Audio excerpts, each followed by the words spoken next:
வணக்கம், வணக்கம். நீங்க எவ்வளோ நாள் தாங்க இன்னொருத்தவங்க கிட்ட கை கட்டி நின்னு வேலை செய்வீங்க?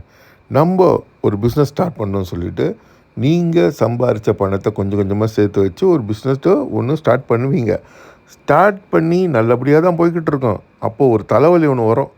உங்களுக்கு இந்த பிஸ்னஸ இன்னும் மேல இம்ப்ரூவ் பண்றதுக்காக நாங்க சப்போர்ட் பண்றோம்னு சொல்லிட்டு ஒரு குரூப் ஒண்ணு வரும். உங்களோட ஓடிபி கேட்கும், அது கேட்கும், இது கேட்கும். கடைசியில திரும்பி பார்த்தீங்கன்னா, உங்க பேங்க்ல காசு எல்லாத்தையும் சுரண்டிட்டு ஓடிடும். அதனால ஜாக்கிரதையா இருங்க. பேங்க்லலாம் சேஃபா வச்சுக்கோங்க. சைபர் கிரைம்ல கம்ப்ளைண்ட் பண்ணுங்க. அவங்க உங்க பணத்த மீட்டு குடுத்துருவாங்க. நீங்க கவலைப்படாதீங்க. உங்க நண்பர்கள்லாம் உதவி செய்வாங்க. அது இல்லாம உங்களுக்கு இன்னொரு விஷயம் சொல்றேன் பாருங்க. எந்த காரணத்துக்கு ஒண்ணும் தோன்றாதீங்க. இது ஒரு எக்ஸ்பீரியன்ஸ் தான். மறுபடியும் இருக்கிற காச வச்சு மேல வாங்க. சந்தோஷமா இருப்பீங்க. கவலையே படாதீங்க.